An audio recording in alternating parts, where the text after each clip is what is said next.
We chose solar tiles because we were in a process where we were looking into what was available on the market if you wanted solar energy. And solar tiles were, in our opinion, by far the most attractive. This silky matte surface that almost looked like slate was exactly what we were looking for. The decision to get solar energy probably came when we were trying to find a way to, let's say, recreate all the good things we experienced in our summer house as children. We tore down the old summer house and built a new one. And we really wanted to make it future-proof and sustainable.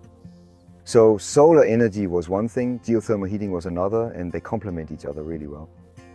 Because with all the solar energy we get here, we actually also run the geothermal system. If we put 1 kilowatt in, we get 4 kilowatts out. So all that we get from the roof, we use some of it for geothermal heating, plus we can use it to charge electric cars. We didn't really know that back in 2017, 18, 19, when we started looking into all these things, but we know it now, and it's becoming more and more relevant. So it was a criterion that it had to be a traditional wooden summer house like the old one was, but there had to be some touches of sustainability and something forward-looking. And in that regard, the solar roof was an important ingredient. In the calculations that have been made, there is, well, a payback period financially of 9 years or a little more. So it's clear that the money will come back. So you shouldn't just look at what the cost of a regular roof is compared to a solar roof. It's really the whole economy and the entire calculation of getting free electricity in these amounts.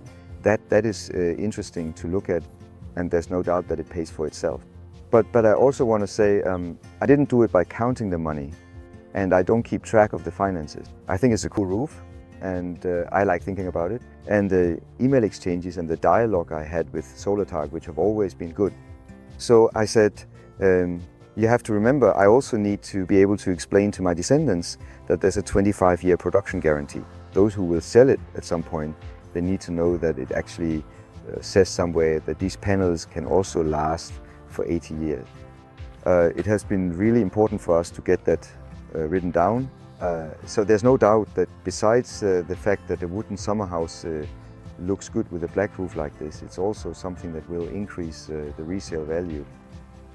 Most people, you have to tell them twice that it's a roof that produces electricity.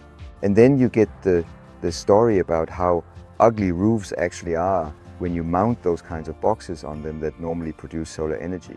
That's what most people have also if you look around here. And then they're amazed and think it looks so mad and you can't even tell. They say, they're right about that. So it's actually a very nice way it looks. When we had to decide how many kilowatts we wanted to have installed, you could say that we probably overshot the mark if you look at June and July and all the summer months, because during that time we produced 10 to 15 times more than we could possibly use at any point. We have a system that can produce between 18 and 19,000 kilowatts, so that's way too much. But these days that's actually a good thing, because you can store it in your battery or you can store it in your electric car's battery, so it makes good sense to produce too much. That way you can drive for free all summer long. Besides that, we've also made an arrangement with our electricity company so that we sell power at half the spot price on the market. So that means whatever we don't use ourselves in the batteries gets sent out and benefits others, and we even earn an income from it. Previously, we told ourselves that we could just use that money to buy electricity during the darker times. But I'm curious to see how the solar roof will perform in the darker months. But the idea behind installing as many active panels as possible is that on the days when it rains, the days when it's overcast, when the roof still produces plenty of energy, you're simply better off than if you only had a quarter of the number of panels that we have. So we simply get a much longer period where even small amounts of light or short days in winter can provide us with some electricity, which is then used immediately or stored in a battery. I think what really topped it off is that you also get some addresses and names of people who already have a system on their roof, and then you go out and talk to them and see what it looks like. You ask what happens when it rains. Does it drum extra loudly or are there new sound? Or what about the wind? There's the ventilation gap between the panels. Can you hear it? All those really basic questions.